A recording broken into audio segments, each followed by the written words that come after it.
Hello friends, तो कैसे हैं आप सभी। आई होप आप सभी अच्छे होंगे। तो आज मैं शुरू करने वाला हूँ क्लास 10 का चैप्टर नंबर 2 जो कि है पॉलिनोमियल। क्या है चैप्टर का नेम? पॉलिनोमियल। पॉलिनोमियल ये जो चैप्टर है वो क्लास 9th में भी है। तो आपने वो चैप्टर अच्छे से अगर पढ़ा होगा तो ये जो चैप्टर है 10th का वो आपको और अच्छे समझ में आएगा।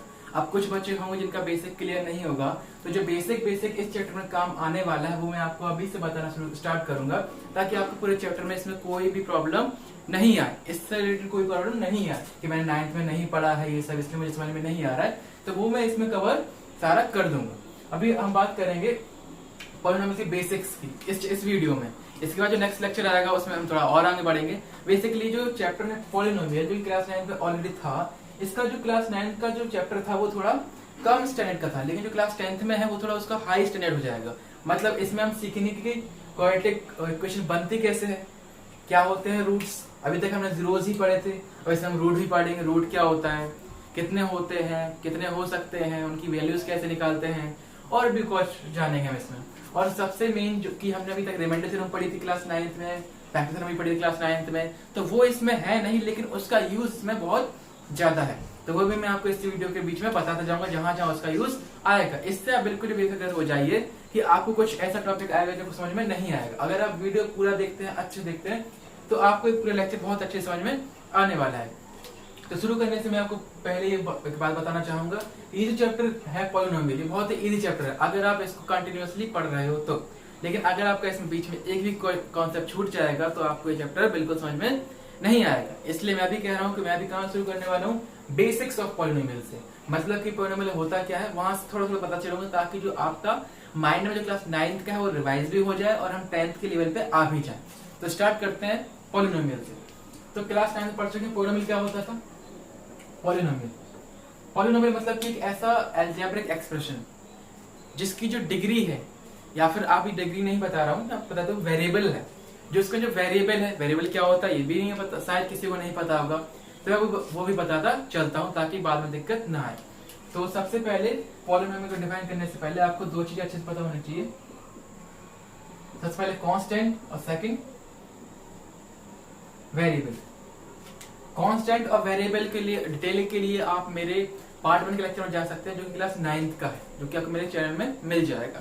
वैसे इसमें आपको ज्यादा कुछ बताऊंगा नहीं, मैं आपको बस बताऊंगा होता क्या है, लेकिन पार्ट 1 में आपको पूरी डेफिनेशन के सहित इसकी पूरी समझ में आ जाएगा। लेकिन आप तो वैसे भी पढ़कर आए हो तो ये सब आपको पता होगा।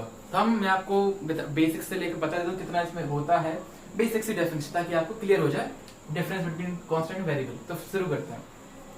कांस्टेंट मतलब एक ऐसा सिंबल होता है जिसकी वैल्यू जो होती है वो फिक्स होती है, मतलब वो जो वैल्यू है वो चेंज नहीं होने वाली, मतलब वो वही रहने वाली जो हम उसमें लिखी हुई है।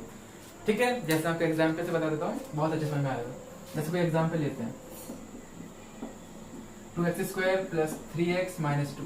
इसमें देखो कुछ जो वैल्यूज है वो फिक्स है, जो कि आपको दिख रहा होगा न्यूमेरिक्स वैल्यू होती है, वो ऑल फिक्स्ड होती है। जैसे कि दिख रहा होगा आपको ये जो 2 है, 3 है, ये -2 है, ये जो वैल्यू फिक्स है वो बदलने वाली नहीं कि हम आगे जाके सॉल्व करते टाइम इसको -2 की जगह -5 लिख दें, ये चेंज नहीं होने वाली है। मतलब कि जो वैल्यूज फिक्स रहेंगी उनको हम बोलेंगे कांस्टेंट, सिंपल सी लैंग्वेज में। और वेरिएबल जो आगे जाके चेंज हो सकते हैं या फिर उनकी जो वैल्यूज हैं वो बदल सकती हैं, ठीक है, तो उनको हम बोलते हैं वेरिएबल। यहाँ से किसकी वैल्यू को पता नहीं है, तो देखो x है, इनकी वैल्यू कुछ भी हो सकती है, हम कुछ भी रख सकते हैं।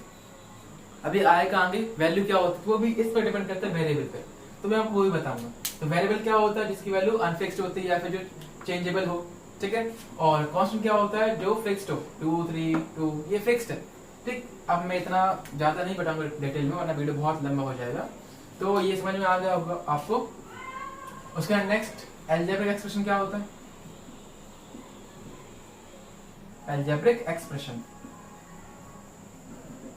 आप ध्यान रखें, मैं आपको बेसिक बता रहा हूं ताकि हम क्लास 10 के स्टैंड पे आ जाएं, ये बात ध्यान रखिएगा। अलजेब्रिक एक्सप्रेशन क्या होता है, ये कॉम्बिनेशन था, हम पढ़ चुके हैं क्लास 9 डिटेल में नहीं जा रहा हूं मैं। कॉम्बिनेशन था, किस किसका कॉम्बिनेशन था, तो ये हमारा कॉम्बिनेशन था कांस्टेंट का और वेरिएबल का। मतलब जो अलजेब्रिक एक्सप्रेशन होता है वो कॉम्बिनेशन होता है कांस्टेंट का और वेरिएबल का। बस एक और चीज हम इससे थोड़ी जानेंगे कि जो कॉम्बिनेशन होता है कैसे रिलेट करता है एक दूसरे से, तो वो रिलेट करता है मैथमेटिकल सिंबल, यानी कि ऑपरेशन। क्या होते हैं mathematical operation, plus minus multiply divide, मतलब कि वो जो कांस्टेंट और वेरिएबल हैं वो आपस में प्लस माइनस के बीच में रिलेट करेंगे। देखो मैं लिख के बताता हूँ आपको, जैसे मैंने लिखा 2x² प्लस 6/7x प्लस 9। तो देखो ये एक अलग है, ये एक अलग है, ये एक अलग, ये देखो कॉम्बिनेशन है कांस्टेंट का वेरिएबल का, ये कांस्टेंट वेरिएबल, ये अकेला कांस्टेंट, और इनको ज्वाइन किसने किया है, मैथमेटिकल सिंबल है प्लस। तो ये होता है एक अलजेब्रिक एक्सप्रेशन।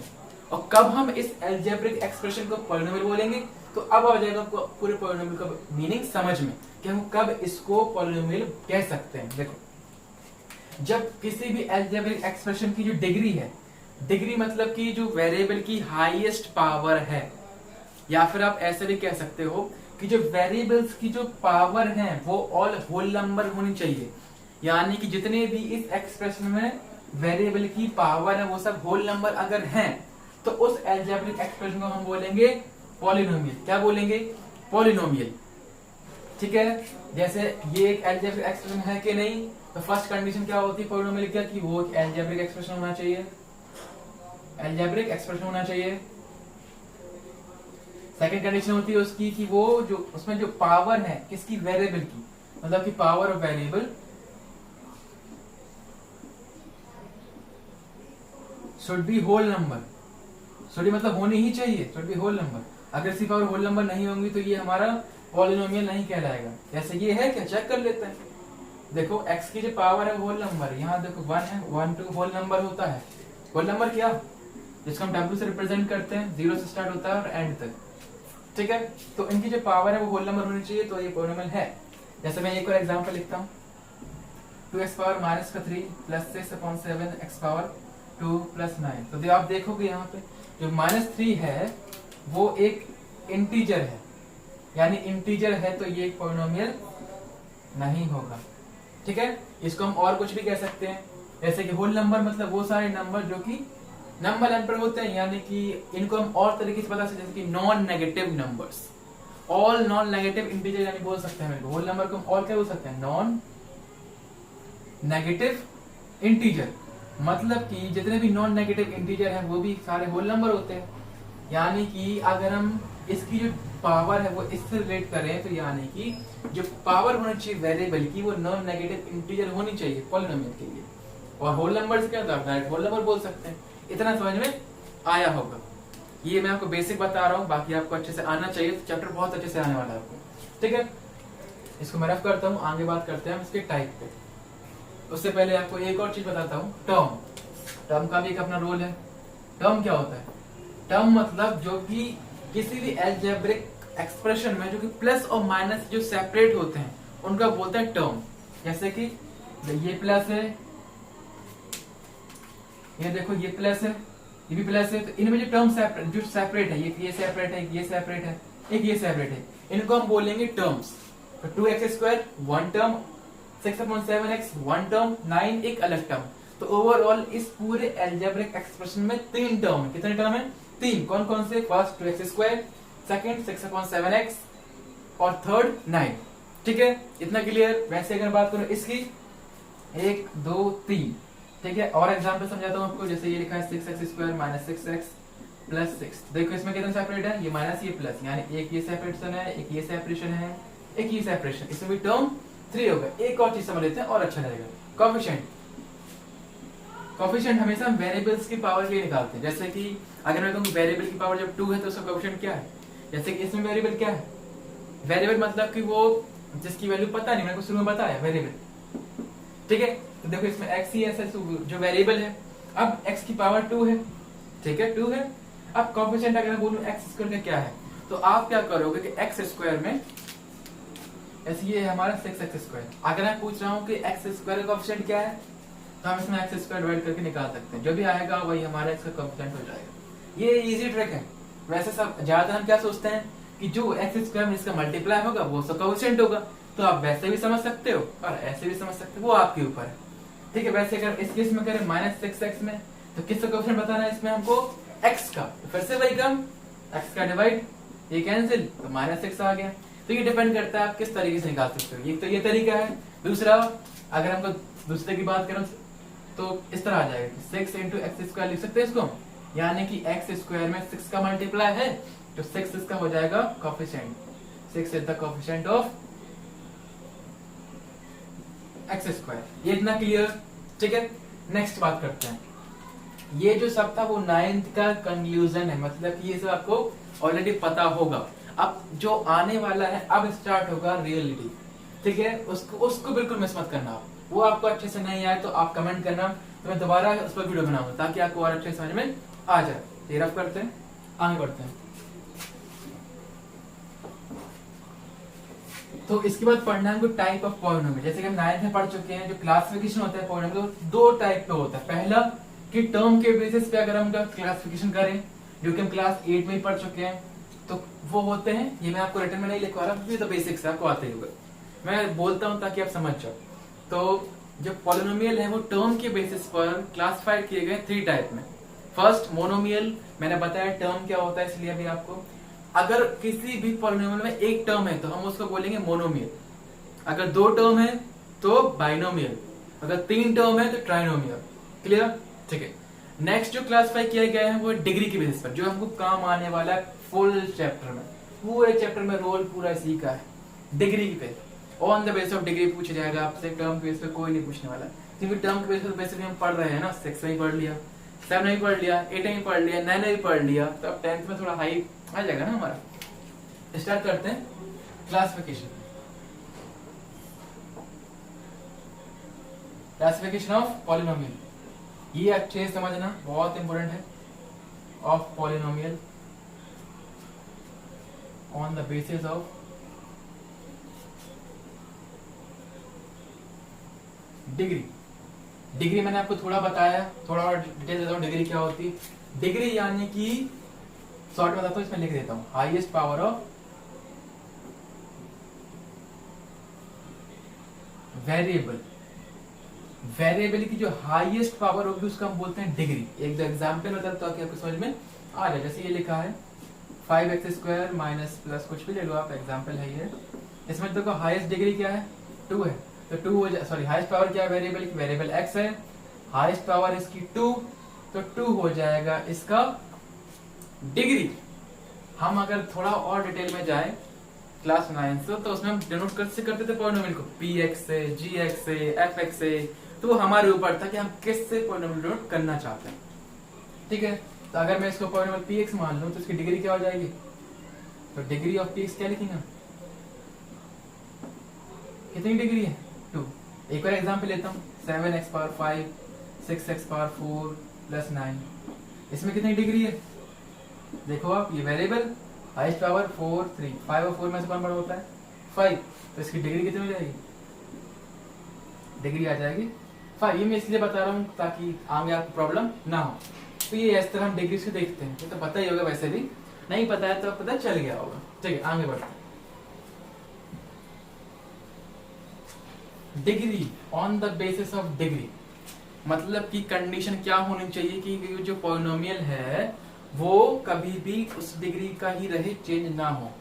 तो 2-3 कंडीशन होती है, आपको बताता जाता हूं ताकि आपको अच्छे से समझ में आता जाए। जैसे कि सबसे पहला, अगर डिग्री 1 हो तो हम यहाँ लिख लेते हैं डिग्री, अगर क्या हो लिख सकते हैं सीरियल नंबर, रहने दो, डिग्री लिखते हैं यहाँ, उसका पॉलिनोमियल लिखते हैं किस टाइप का होगा, ठीक है। यहाँ लिखते हैं उसके हम कंडीशन, क्या कंडीशन होनी चाहिए, और यहाँ लिखते हैं उसका एग्जाम्पल, ठीक है। सबसे पहले हमको ये बता दूं मैं आपको, इस चैप्टर में केवल आपको 4 डिग्री तक ही पढ़ना है, और इतना ही बेसिक से आता है पूरे स्टैंडर्ड तक का, इतना ही पढ़ना है आपको। तो स्टार्ट करता हूँ, जब डिग्री 1 हो, 2 हो, 3 हो और 4 हो। जब डिग्री 1 हो तो पॉलिनोमियल किस टाइप का हो जाएगा वो, मतलब उसमें जितने भी वेरिएबल आएंगे उसमें सबसे हाईएस्ट या फिर सबसे जो बड़ी पावर होगी वो 1 होगी। जब भी 1 हो तो हम जानते हैं वो होता है लीनियर पॉलिनोमियल, लीनियर पॉलिनोमियल, ठीक है। पूरा लिख देता हूं, ठीक है। किस फॉर्म का होगा ये हमेशा होगा ax प्लस b की फॉर्म का, ये आपको ध्यान रखते जाना है, फॉर्म क्या है इसकी, ठीक है, ax प्लस b की फॉर्म का होगा। अच्छा, इसमें कंडीशन क्या है, तो कंडीशन क्या होगी कि देखो, अगर b 0 होगा कोई फर्क पड़ने वाला नहीं है, लेकिन अगर a 0 हो गया तो ये पूरा टर्म 0 हो जाएगा, यानी 0 प्लस b, यानी कि b आ जाएगा, और b क्या बन जाएगा, पूरा कांस्टेंट। तो अगर हम 9th में पढ़ा होगा, अगर कोई एक कांस्टेंट आता है पॉलिनोमियल में तो फिर वो कहलाता है कांस्टेंट पॉलिनोमियल। ठीक, यानी कि कैसा भी करके हमें यहाँ पे जो a है वो 0 नहीं होना चाहिए। तो कंडीशन क्या बनेगी कि a नॉट इक्वल टू 0। ठीक है, क्लियर। ये इसकी स्टैंडर्ड फॉर्म है किसकी, लीनियर पॉलिनोमियल की, ax प्लस, जिसमें a कभी भी 0 नहीं होना चाहिए। जैसे एग्जांपल दूं 2x प्लस 7 और दूं 6x, या अकेला कोई दिक्कत नहीं, और दूं 2x माइनस 4, ये इसके एग्जाम्पल हो गए। नेक्स्ट, अब अगर हमारे पास डिग्री 2 हो जाए, डिग्री 2 हो जाए तो हम बोलते हैं इसको क्वाड्रेटिक पॉलिनोमियल। क्या बोलते हैं, क्वाड्रेटिक पॉलिनोमियल। ठीक है, क्वाड्रेटिक पॉलिनोमियल। इसकी स्टैंडर्ड फॉर्म क्या होती है, इसकी जो स्टैंडर्ड फॉर्म होती है किस तरह से आ जाएगी, ax² plus bx plus c। ठीक है, क्या हो जाएगी, ax² plus bx plus c, ये इसकी स्टैंडर्ड फॉर्म है। मतलब कि अगर कोई एक क्वाड्रेटिक पॉलिनोमियल है तो हमेशा इस फॉर्म का होगा। हाँ, लेकिन कभी कभार ऐसा होता है कि उसमें कुछ जो टर्म होते हैं वो 0 होते हैं। ठीक है, तो अगर कहीं भी आपको डिग्री 2 दिख जाए, डिग्री के बेस पे कर रहे हैं हम इसको, डिग्री 2 दिख जाए तो वो जो पॉलिनोमियल होगा वो होगा क्वाड्रेटिक। क्लियर, ये इसकी जनरल फॉर्म है।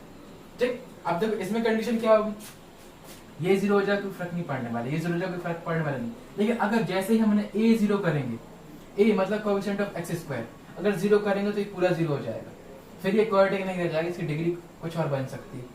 तो कंडीशन सेम, क्या, a नॉट इक्वल टू 0। लेकिन यहाँ ध्यान करना, जो लीनियर में होता है उसमें जो a होता है वो कोएफिशिएंट होता है x का, जो क्वाड्रेटिक में होता है उसमें होता है कोएफिशिएंट x² का, और वैसे ही क्यूबिक में आएगा होगा x³ का, वैसे ही बाइक्वाड्रेटिक में आएगा वो होगा x⁴ का। तो ये आपको छोटी चीज ध्यान में रखनी है। ठीक है, इसकी भी हम एग्जांपल लिख लेते हैं कुछ, जैसे हमने लिखा 2x² प्लस 6x प्लस 7, एक दो और लिख लेते हैं 2x² ही केवल, क्योंकि डिग्री 2 होनी चाहिए। ये नहीं कहा कि टर्म कितने हैं, टर्म कितने भी हों, लेकिन डिग्री 2 ही होनी चाहिए। Highest power of x, that is variable, वो हमेशा 2 ही होनी चाहिए, ना कम ना ज्यादा। अगर कम हुई तो लीनियर पहुंच जाएगा, ज्यादा हुई तो आगे बढ़ जाएगा, क्यूबिक हो जाएगा। ठीक है, ये भी हो सकता है एग्जांपल। और लिखूंगा एग्जांपल 6x² प्लस 7, ये भी एग्जांपल है। कंडीशन केवल इतनी सी है कि डिग्री जो है वो 2 होनी चाहिए, चाहे उसमें बाकी टर्म 0 हो जाए, कोई दिक्कत नहीं। देखो जो x का कोएफिशिएंट है वो 0 है, इसलिए इस एक्सप्रेशन में x की कोई वैल्यू नहीं है, केवल एक तो हमारे पास x² है और दूसरा कांस्टेंट टर्म है। नेक्स्ट आता है cubic, cubic polynomial. Cubic polynomial form क्या होगी, वैसे ही देखो, क्यूबिक मतलब ax⁻3, ये 3 आ गया। देखो मैं सीक्वेंस बताता हूँ, x³ आ गया, x² लिखो, x² आ गया प्लस करके x लिख दो, x आ गया कांस्टेंट टर्म लिख दो c। ठीक है, कोई भी लिख लो, कांस्टेंट d लिख लो, कोई दिक्कत नहीं। ये देखो a लगाया, इसका कांस्टेंट b मान लो कोएफिशिएंट, इसका c मान लो, और d हमारा कांस्टेंट टर्म हो गया। तो ये आपको याद नहीं करनी, सीक्वेंस में लेना है आपको। सबसे पहले जैसे अगर बात करें लीनियर की तो x आएगा फिर कांस्टेंट आ जाएगा, क्वाड्रेटिक की बात करूं तो x² आएगा फिर x आएगा फिर कांस्टेंट आएगा, क्यूबिक की बात करूं तो x³ आएगा फिर x² आएगा फिर x आएगा फिर कांस्टेंट टर्म आएगा। तो ये आपको रटना कुछ भी नहीं कि रटना हो कि क्या कि a किसका b किसका d किसका, ये नहीं रटना है, आपको कॉन्सेप्ट समझना है कि स्टैंडर्ड कैसे हम लिखते हैं इसको, तो आपको समझ में आ गया होगा। इसमें भी कंडीशन क्या आ जाएगी, देखो ये 0 हो जाएगी, फर्क पड़ने वाला नहीं है, लेकिन ये 0 नहीं होना चाहिए। क्या लिख दें, a नॉट इक्वल टू 0। ध्यान रखो यहाँ पे जो a है वो कोएफिशिएंट है किसका, x³ का, यहाँ पर x² का था, यहाँ पर x का था। तो आपको छोटी छोटी चीजें भी ध्यान रखनी है। ठीक है, अब बात करते हैं बाइक्वाड्रेटिक की। इससे पहले हम बात करें, आप लोग बताएं इसके एग्जाम्पल क्या होंगे, किसके, क्यूबिक के। फॉर्म ये होनी चाहिए, मतलब जो हाईएस्ट पावर होनी चाहिए वो क्यूब ही होनी चाहिए, और कुछ हो या नहीं हो उसमें। बाइक्वाड्रेटिक पॉलिनोमियल, जल्दी से बताएं आप मुझे, अगर समझ में आ रहा होगा तो मेरे ख्याल से एग्जाम्पल की जरूरत है नहीं, लेकिन फिर मैं लिखता हूँ ताकि आपको अच्छे से समझ में आए। लिखता हूँ x³ plus x² plus x plus 1। ये देखो इसमें हाईएस्ट जो पावर है x की वो 3 है, यानी ये क्यूबिक हो जाएगा। क्या हो जाएगा, क्यूबिक। ये देखो अब इससे फर्क पड़ता है, यहाँ क्या आ रहा है, हाईएस्ट पावर अगर 3 है तो क्यूबिक हो जाएगा, 2 है तो क्वाड्रेटिक हो जाएगा, 1 है तो लीनियर हो जाएगा। ये समझना है हमको, ये नहीं कि रट ले हम पूरा, रटना कुछ भी नहीं है। नेक्स्ट आता है बाइक्वाड्रेटिक, और एग्जाम्पल लिखो इसके, और लिखता हूँ 2x³ लिख लो, 6x² लिख लो, बाकी टर्म पता नहीं, 0 होगा शायद, वो तो हम कंपेयरिंग करेंगे जब पता चलेगा हमको अच्छे से। अब पढ़ते हैं जब डिग्री 4 हो, तो जब भी डिग्री 4 होगी तो उसको हम बोलते हैं बाई क्वाड्रेटिक पॉलिनोमियल। ठीक है, ठीक है। इसकी जनरल फॉर्म क्या होगी, देखो अभी फिर से तरीका बताता हूं मैं आपको। सबसे पहले यहाँ क्यों, तो क्यूब आया, फिर स्क्वायर आया, फिर एक्स आया, फिर कांस्टेंट टर्म आया। यहाँ भी देखो पहले 4 आएगा, फिर 3 आएगा, फिर 2 आएगा, फिर x पावर 1 आएगा और लास्ट में कांस्टेंट टर्म आएगा। इस हमने कांस्टेंट लिया है e को, यहाँ a लगा दो इसका कोएफिशिएंट हो गया, b लगा दो इसका कोएफिशिएंट हो गया, c लगा दो ये इसका हो गया और d लगा दो ये इसका हो गया। तो ये आपको याद नहीं करना है, सीक्वेंस होता है जो आपको पता होगा और आप कर सकते हो इजीली। ठीक है, यहाँ देखो x फिर कांस्टेंट टर्म, यहाँ x² फिर x फिर कांस्टेंट टर्म, यहाँ पे x³ फिर x² फिर x फिर कांस्टेंट टर्म। ठीक है, अगर आप ध्यान से देखो तो हर कांस्टेंट टर्म में जो x की पावर होती है 0 होती है। देखो पहले 3 फिर 2 फिर देखो 1 फिर 0, लेकिन हम x पावर 0 की वैल्यू 1 होती है। हमने पढ़ा है ना, किसी की भी पावर 0 है तो उसकी वैल्यू 1 होती है। पढ़ा है ना मैं, a power 0 = 1, exponent in power में क्लास 9th में हम अच्छे से सीख चुके हैं कि किसी की पावर 0 मतलब उसकी जो वैल्यू है 1। इसलिए देखो हर कांस्टेंट टर्म में जो वेरिएबल होता है लेकिन उसकी जो पावर होती है 0 होती है, इसलिए हम उसको डिनोट नहीं करते। लेकिन अगर सीक्वेंस बनाने के लिए कर रहे हो तो आप डिनोट कर सकते हो, लेकिन इसको आपको हटाना पड़ेगा क्योंकि सीक्वेंस के बारे में यही बनेगा। ठीक है, ये भी समझ में आ गया होगा। सीक्वेंस समझ में आ गया होगा तो आपको फॉर्म याद करने की जरूरत पड़ेगी नहीं, अपने आप ऑटोमेटिक आपको याद हो जाएंगे। बस याद क्या करना है कि एक्स की पावर डिक्रीज करनी है। 4 3 2 1 0, 5 4 3 2 1 फिर 0, ऐसे इसमें 2 1 0, इसमें 1 और 0 खत्म। ठीक है, अब हम बात करते हैं कंडीशन। तो यानी देखो पाई क्वाड्रेटिक कंडीशन क्या है कि जब डिग्री 4 है तो डिग्री 4 रहेगी जब इसका ये कभी 0 नहीं होगा। तो ये वही कंडीशन कि a नॉट इक्वल 0, कि a कभी भी 0 के इक्वल नहीं होना चाहिए। अगर हुआ, देखो अगर हम इसको 0 कर दें, इसको हाइड कर दो तो क्यूबिक बन गई, मतलब देखो डिग्री थी तो क्यूबिक, इसको भी हाइड कर दो तो देखो क्वाड्रेटिक हो गई, इसको भी हाइड कर दो, पूरा हाइड कर दो यहाँ से देखिए इतना, तो देखो x पावर 1 आया, केवल 1 आया तो लीनियर हो गई। तो ये आपको छोटी छोटी चीजें समझनी है। ठीक है, यहाँ पे हम एग्जाम्पल लिखें तो पहले तो पावर 4 कर दो, अब आगे आप कुछ भी लिखो, कोई मैटर नहीं करता।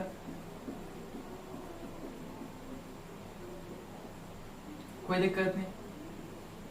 ये ज्यादातर एग्जाम्पल हमने देखा होगा, इसको हम फैक्टराइज करते थे, है ना, क्लास 9th में किया है हमने सब फैक्टराइज।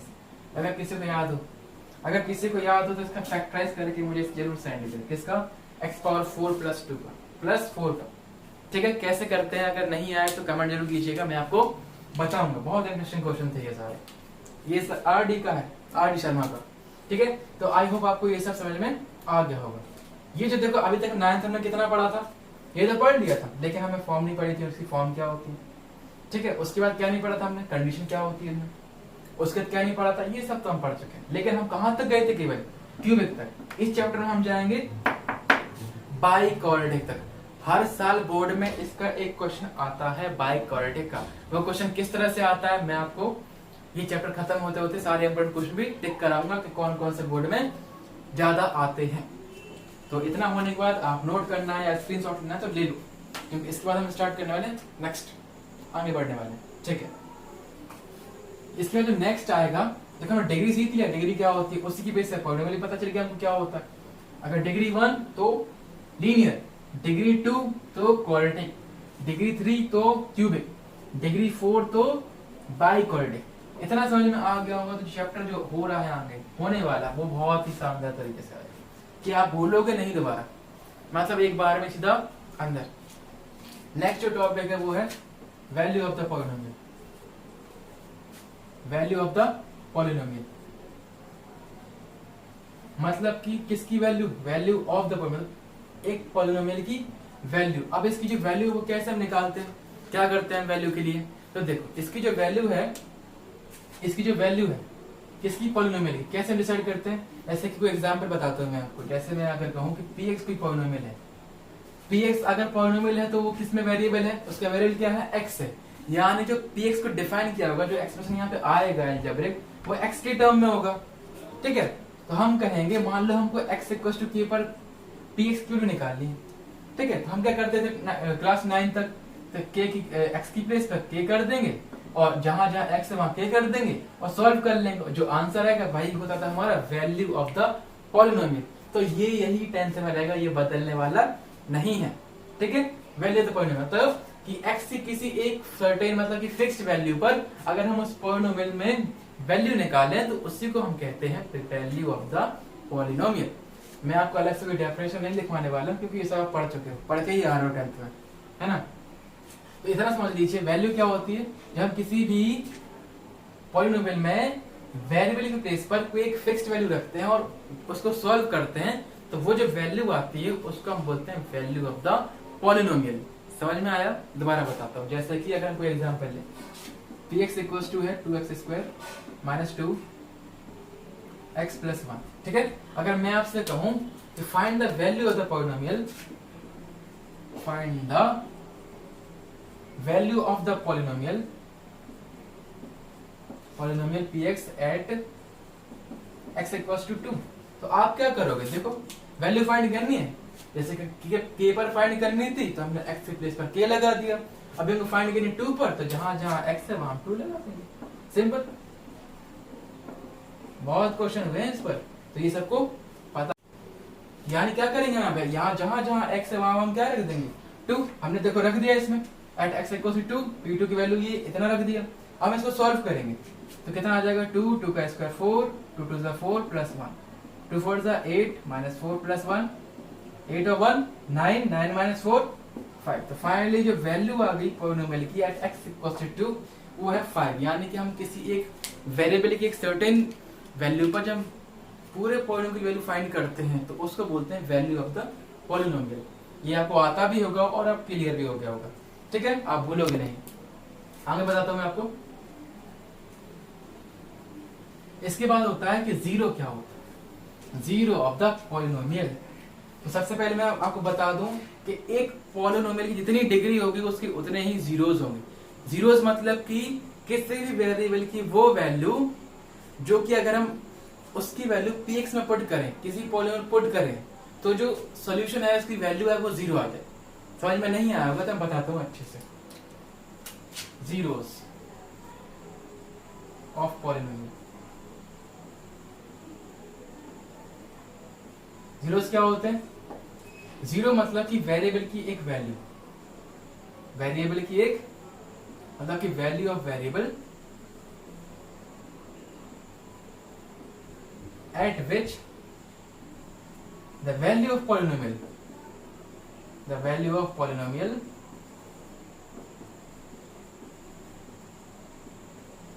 become zero या फिर the value of polynomial is zero। ठीक है, ये स्टेटमेंट आपको पता भी होगा और इतना ही काफी है हमारे लिए। ये बढ़ने वाला भी नहीं है और कम होने वाला भी नहीं है। मतलब वैल्यू मतलब वेरिएबल की वो वैल्यू जिस पर पॉलिनोमियल की वैल्यू जीरो आ जाती है उसको हम बोलते हैं value of the zeros of the polynomial. जैसे करके बताऊं, ये कोई एक्सप्रेशन लिखा हमने px x स्क्वायर माइनस का 2x प्लस का 1।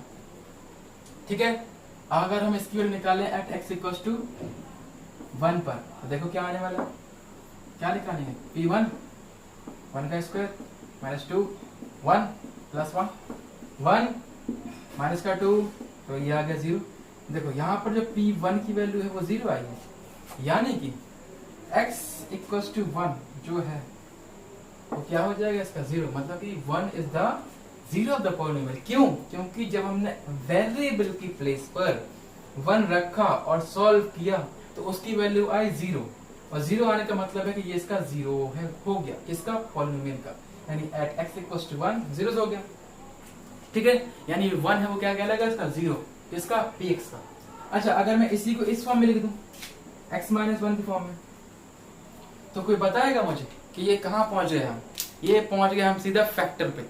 देखो हम जानते हैं अगर pa की वैल्यू 0 है, थोड़ा रिवाइज करा रहा हूं आपको अच्छा रहेगा।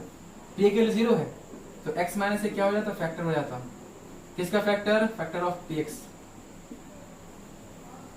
अगर ये फर्स्ट स्टेटमेंट है किसका, फैक्टर थ्योरम का, क्या कि अगर pa की वैल्यू 0 है x माइनस से फैक्टर है px का। देखो यहाँ p1 क्या था, 0 आ गया था, यानी p1 0 है तो क्या आ जाएगा x minus 1 is factor of किसका, px का। ये भी आपको ध्यान होना चाहिए थोड़ा सा, क्योंकि ये आम यूज होगा, जो कि इंपोर्टेंट क्वेश्चन है, बोर्ड में आता है, बताऊंगा मैं आपको। ठीक है, ये इतना खत्म। एक भी कॉन्सेप्ट मत छोड़ना, समझ में नहीं आया कमेंट कीजिए, दोबारा बताऊंगा, छोड़ना बिल्कुल नहीं, छोड़ दिया समझ लो गया फिर वो। तो ये जो था वो था 9th का। इसमें बस एक और चीज थोड़ी हम डिफाइन कर लेते हैं। ठीक है, वो क्या है कि हमने जब 9th में थे तो हमने लीनियर पॉलिनोमियल के जो जीरो है वो डायरेक्ट निकालना सीख लिया था। कैसे? क्योंकि लीनियर पॉलिनोमियल जो होता है वो ax प्लस b की फॉर्म में होता है। ठीक है, और हम जीरो कैसे फाइंड करते थे? Put px equal to zero, मतलब जो भी पॉलिनोमियल था उसको हम इक्वल पुट करते थे और सॉल्व करते थे, और जो भी x की वैल्यू आती थी वही होता था उसका जीरो। तो इस केस में भी हम वही करेंगे, क्या ax प्लस b को जीरो के इक्वल, तो x equal to minus b upon a। अब ये मत कहना कि मैंने सीधा क्यों लिख दिया, सिंपल सी बात है, उस b उस तरफ जाएगा तो minus b, a multiply divide में जाएगा। ठीक है, देखो अगर हम इसको मैं सिंबल फॉर्म में लिखूं या फिर फॉर्मूला फॉर्म में, तो b क्या है, b हमारा है कांस्टेंट टर्म। अब यार बताया मैंने कांस्टेंट टर्म क्या होता है, a क्या है, कोएफिशिएंट ऑफ x। तो ये फॉर्मूला भी आपको याद रखना है। डायरेक्ट किसी भी लीनियर पॉलिनोमियल का तो जीरोस फाइंड करते हैं वो इस तरह फाइंड करते हैं। कैसे? मान लो कि x की कोई वैल्यू हमने ये निकाली, तो जीरोस x इक्वल्स टू जो वैल्यू आएगी वही तो कहेंगे उसको जीरोस, क्योंकि इसमें x वेरिएबल है। Constant term upon coefficient of x। ध्यान रखना, लीनियर पॉलिनोमियल आ गया, हमको डायरेक्ट लिखना है, क्या लिखना है, minus constant term upon coefficient of x। ठीक है, और एक और चीज ध्यान रखना हमेशा कि जितनी उसकी डिग्री होगी, डिग्री किसकी, पॉलिनोमियल की, उतने ही उसके जीरोस होंगे या फिर उतने ही उसके फैक्टर होंगे। सिंपल सी बात है, अगर हम जीरो पता लगा लें तो फैक्टर थ्योरम का यूज करके उसके फैक्टर पता लगा सकते हैं। ठीक है, तो ये आपको पता होना चाहिए, जितना उसकी डिग्री होगी उतने ही इसके जीरोस होंगे और उतने ही उसके फैक्टर होंगे। ठीक है, तो ये था हमारा अभी तक का पूरा 9th का, जो कि मैंने आपका पूरा बेसिक क्लियर कर दिया है। अब हम पढ़ने वाले हैं क्लास 10th का स्टार्टिंग। ये था आपका पूरा कंटेंट जो कि फर्स्ट या सेकंड पेज पे होगा आपके चैप्टर में। ठीक है, तो हम स्टार्ट करते हैं। टॉपिक जो आपके 10th में आया है न्यू, वो है geometrical meaning of zeros of the polynomial. मतलब कि ज्योमेट्रिकल मतलब क्या होता है, किसी पॉलिनोमियल जीरो का, किसी पॉलिनोमियल उसके जीरोस का, यानी कि ज्योमेट्रिकल मीनिंग ऑफ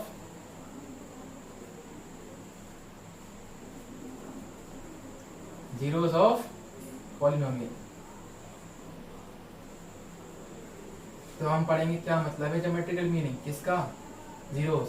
देखो सबसे पहले मैंने आपको यहाँ साइड में बताया, क्या बताया कि अगर p क्या p1 जीरो तो x माइनस वन उसका फैक्टर हो जाएगा। ये क्लियर है? मतलब कि वो जो वेरिएबल है उसकी वैल्यू जीरो कब होगी, वेरिएबल की नहीं, सॉरी, पॉलिनोमियल की वैल्यू जीरो कब होगी, पॉलिनोमियल की वैल्यू जीरो कब होगी, जब वेरिएबल की हम वैल्यू रखें सर्टेन फिक्स, इसका पूरे पॉलिनोमियल जीरो आ जाएगी। तो देखो इसको हम समझते हैं ग्राफ फॉर्म में। ग्राफ मतलब कि कार्टेशियन प्लेन, उसी को हम बोलते हैं एक्स वाई प्लेन, उसी को हम क्या और बोलते हैं कोऑर्डिनेट प्लेन।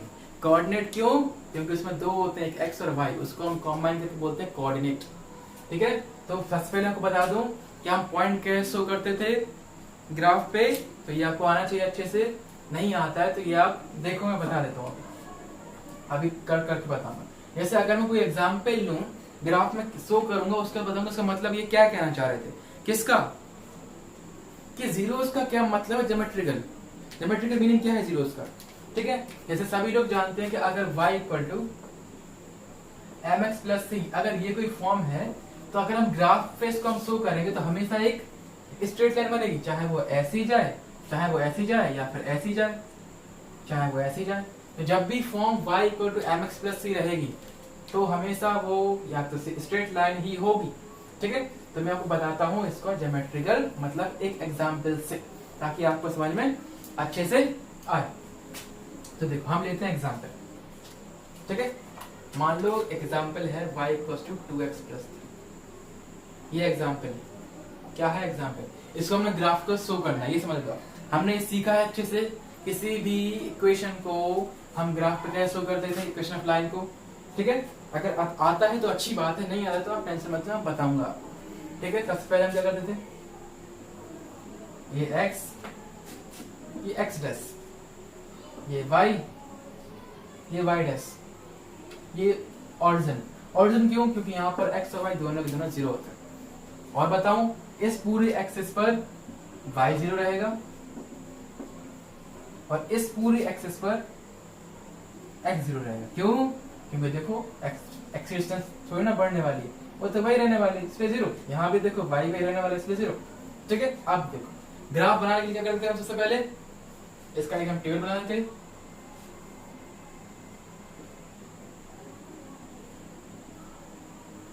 यहाँ पे x लिखते थे, यहाँ y इक्वल टू क्या है, 2x प्लस 3।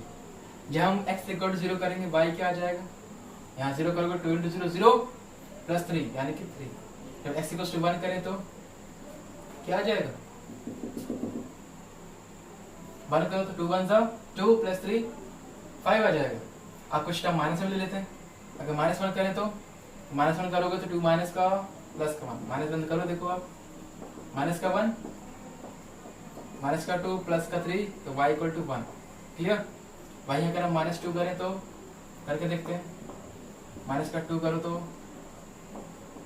माइनस का 4 प्लस का 3।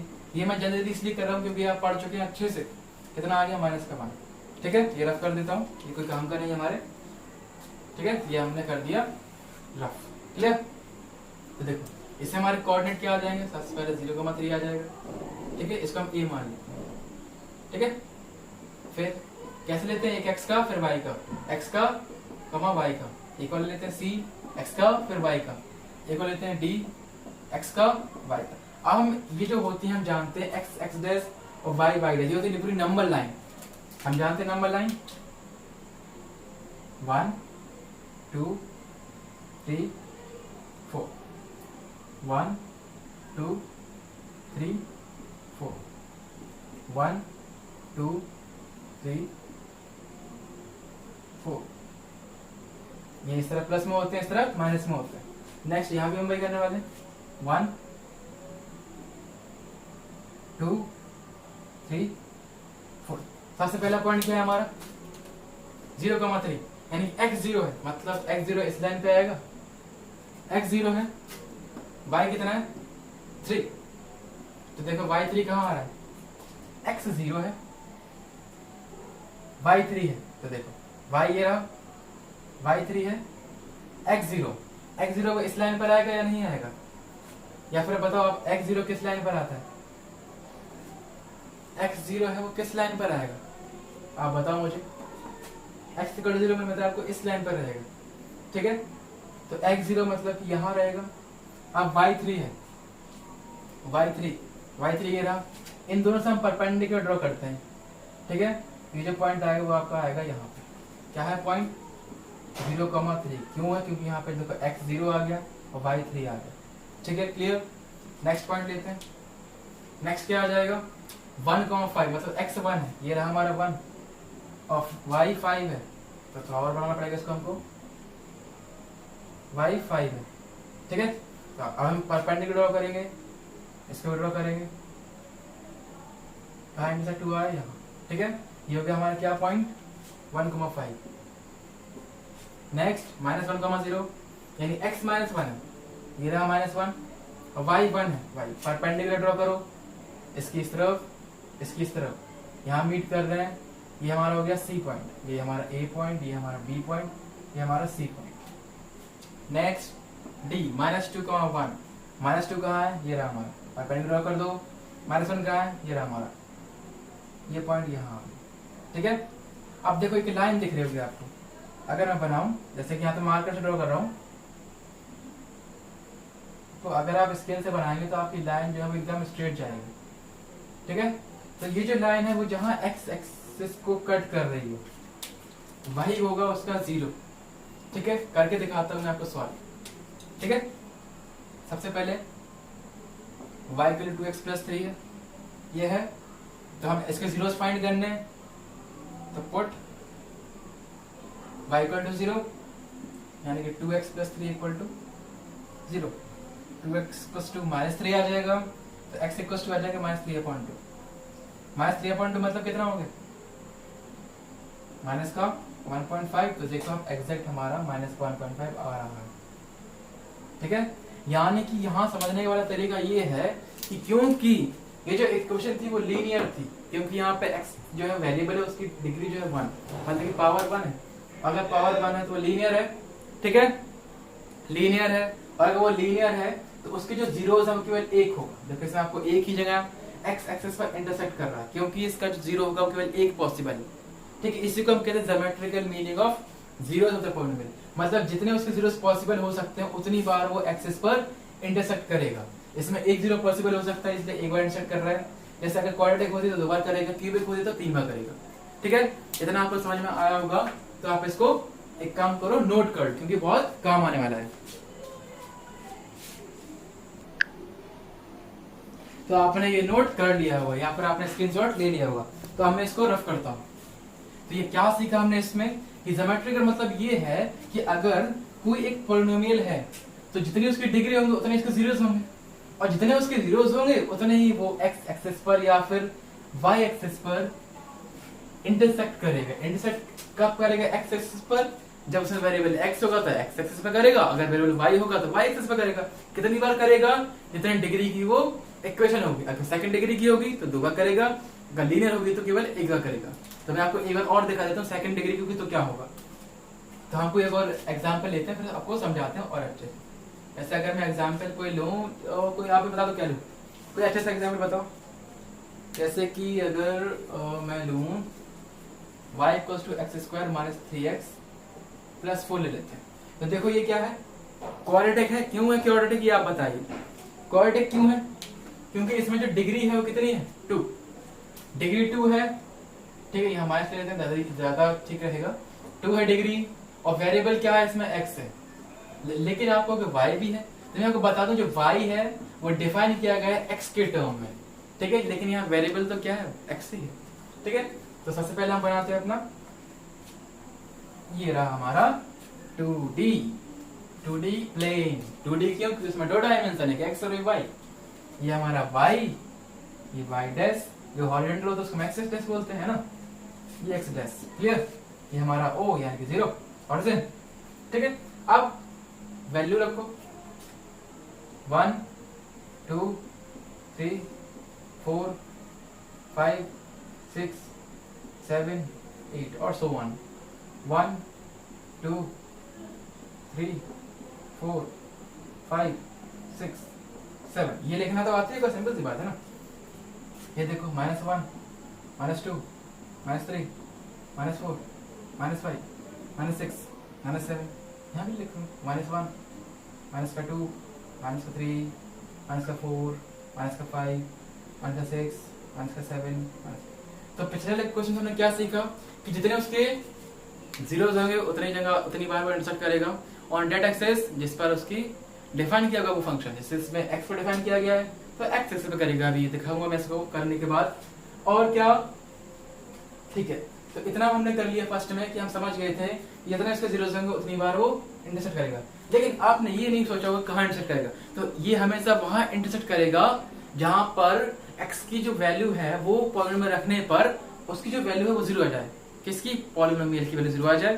ठीक है, जैसे पिछली बार में क्या था, हमारा 1.5 आया था। अगर हम 1.5 यानी कि 3/2 उसमें रखते, वैल्यू निकालते, वैल्यू तो पॉलिनोमियल एट 3/2 तो वो 0 आता, लेकिन -3/2 तो वो 0 आ जाता। किसका 0 आता? पॉलिनोमियल का, px का, जो हमने माना था। अब जो ये है इसमें देखते हैं क्या वैल्यूज आती है। ठीक है, सबसे पहले हम इसमें वही टेबल फिर से बनाएंगे।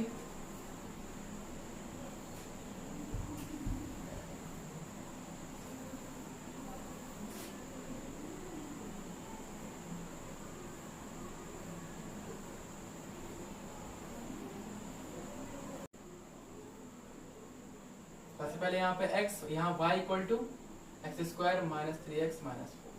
ठीक है, ठीक है, यहाँ लिख लेते हैं 1 2 0 ले लेते हैं, -1 -2 -3 -4। अब एक और बच गया तो -5 भी ले लेते हैं और अच्छे समझ में आ जाएगा। तो 1 रखो, कितना आ जाएगा? 1 रखो, 1 का स्क्वायर -3 1 -4 कितना आ गया? 1 -3 -4 कितना आ गया? 4 3 7 -6 आ गया। ठीक है, क्लियर। नेक्स्ट 2 रखो, मतलब यहाँ 2 आ जाएगा, यहाँ 2 आ जाएगा, 2 का स्क्वायर 4, 3 2 जा 6, कितना आ गया 6 4 10, माइनस का 6 फिर से आ गया, ठीक है, कोई दिक्कत नहीं। नेक्स्ट 0 रखो, यहाँ भी 0, यहाँ भी 0, तो देखो ये तो 0 हो जाएगा, ये भी 0, फिर -4 बचा, -4। अब हम -1 रखेंगे, -1, तब क्या आ जाएगा, तो आपको पता होना चाहिए तो -1 की अगर पावर इवन है तो हमेशा वैल्यू 1 आएगी, और अगर -1 की पावर ऑड है तो हमेशा वैल्यू -1 आएगी। तो यहाँ देखो -1 की पावर कितनी है, स्क्वायर है, यानी कि इवन है, तो 1 आ जाएगी, -+3 आ जाएगा, ये 4, देखो 0 आ गया, ठीक है। -1 इसकी वैल्यू क्या आ जाएगी 0, कोई दिक्कत, कोई दिक्कत, ठीक है। आगे बढ़ते -2 के लिए करेंगे, यहाँ क्या रख देंगे हम, -2 का स्क्वायर 4 प्लस का 6, इसकी वैल्यू 6 आ जाएगी, कोई प्रॉब्लम, नो प्रॉब्लम। 3 रखेंगे, ये आपको सबको आता होगा, 9th में सीखा था, बहुत इजी था। 3 का स्क्वायर 9, 3 9, ठीक है, -4, 9 and 18, -4 करो 14 आ जाएगा, कितना आ जाएगा 14। हम कितनी वैल्यू लें कितनी नहीं लें, तो इतनी ले लेते हैं, ठीक है, 14। नेक्स्ट नहीं रखते हैं क्योंकि हमारा जो बोर्ड है उस पर 1400 बहुत ऊपर होगा, तो हम इतना ही रखते हैं इसको, ठीक है, ठीक है, कोई दिक्कत नहीं है, वो पॉइंट आपकी मर्जी है उनके लिए। तो हम फिर से लेट कर लेते हैं, लेट फर्स्ट पॉइंट क्या हो जाएगा 1 को -6, सेकंड पॉइंट क्या हो जाएगा 2 को -6, कैसे, पहले x फिर y, x y x y x y, c x y 0 -4, d x y -1 0, e x y -2 6, clear. अब ये जो पॉइंट हम शो करेंगे इस ग्राफ पे, देखो सबसे पहले पॉइंट क्या है, a 1 का -6, 1x का -6 का परपेंडिकुलर ड्रॉ कर दो, जहां ये मीट करे वही हमारा पॉइंट हो गया a, कोई डाउट। नेक्स्ट 2 का -6, 2x का इसका, तो ये आ जाएगा हमारा 2, ये 6, ये आ जाएगा, ये क्या हो गया हमारा b पॉइंट।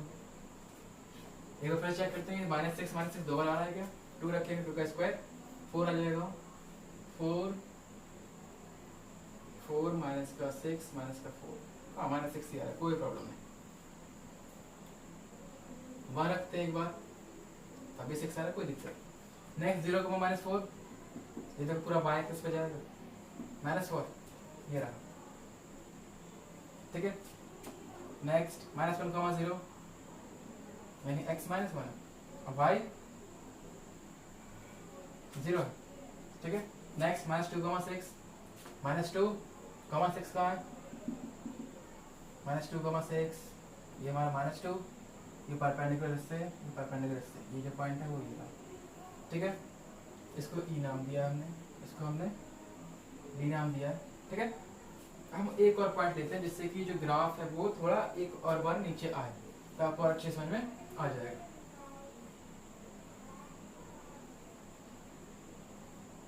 ठीक है, तो और क्या रख सकते हैं हम इसमें,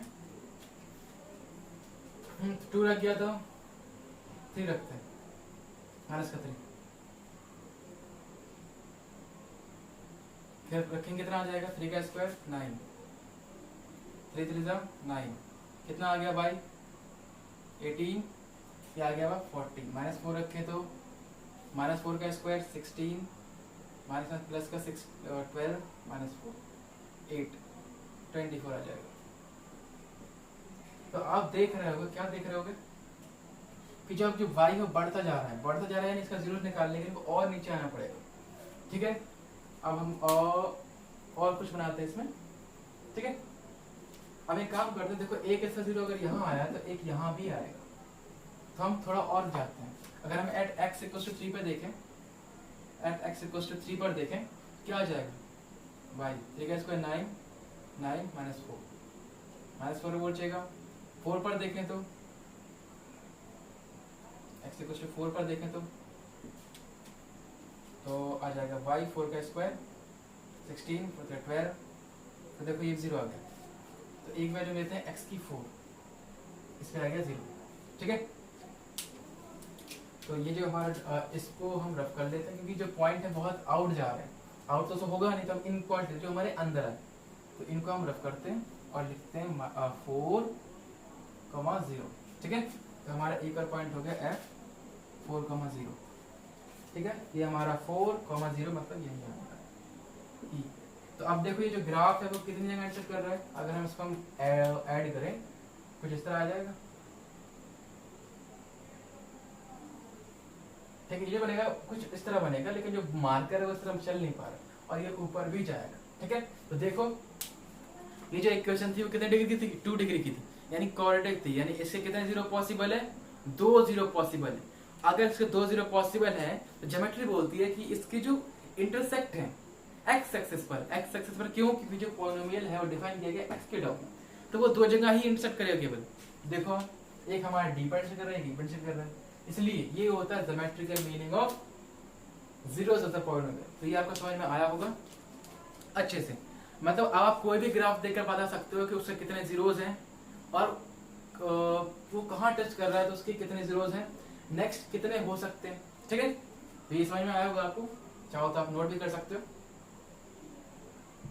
ठीक है, अब मैं कुछ ग्राफ बताऊंगा और ग्राफ की हेल्प समझाऊंगा कि उसके कितने जीरो पॉसिबल है। ठीक है, खत्म।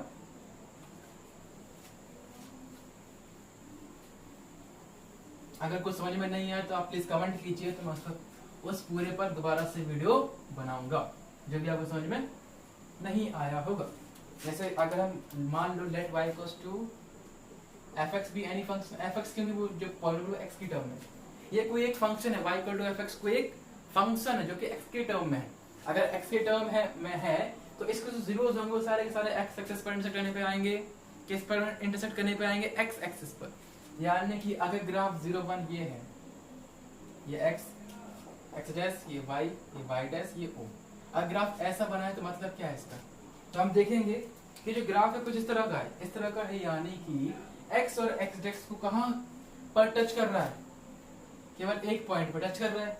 तो यानी कि इसमें कितने जीरोस पॉसिबल है, 1, इसमें एक जीरो होंगे। ठीक है, अगर मैं और बात करूं,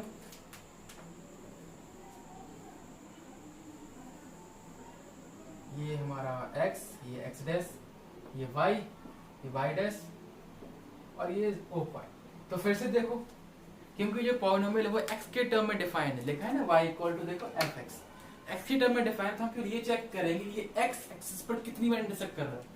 जितनी बार ये इंटरसेक्ट कर रहा होगा उतने इसके जीरोस हो जाएंगे। तो कितनी बार कर रहा है, तो आप देखो केवल एक बार कर रहा है, यही कर रहा है। देखो y पे कितनी कर रहा है, 1 2 3 4, लेकिन x पे केवल एक बार है, तो इसमें भी जीरो कितने हो जाएंगे, 1 हो जाएंगे। ठीक, अगर मान लो कुछ इस तरह ग्राफ आ जाए,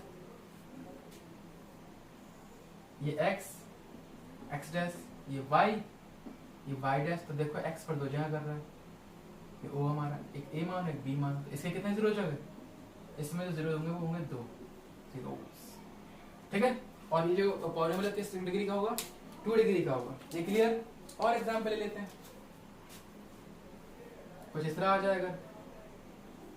तो देखो इसमें कितनी जगह कर रहा है, दिख रहा होगा आपको, ये पॉइंट ऑफ कॉन्टेक्ट 1 है, वो जो ग्राफ है वो थोड़ा ज्यादा वैसे बना है इसलिए ज्यादा दिख रहा है, लेकिन अगर मैं ज्यादा क्लियरिटी दिलाऊं तो कुछ इस तरह से मान लो कि ये जो है केवल एक जगह पे आ रहा है। इसमें देखो x एक्सिस पर एक जगह कट कर रहा है, यहाँ पे इंसर्ट कर रहा है, इसमें भी जीरोस कितने हैं, केवल एक।